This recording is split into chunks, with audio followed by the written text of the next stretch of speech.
सगळ्या इच्छा पूर्ण होवो, तुमच्या आयुष्यात सुख आणि समृद्धी येवो.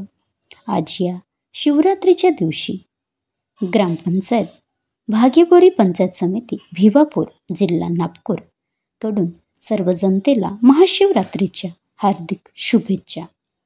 शुभेच्छुक सौ मंजुषा डोंबडे सरपंचा, हेमराज मुरकुटे सदस्यगण, सुनीता चिंतनकर, नितीन गजघाटे, कपिल बनकर, चंद्रशेखर पाटील यांच्याकडून शिवभक्तांना महाशिवरात्रीच्या हार्दिक शुभेच्छा.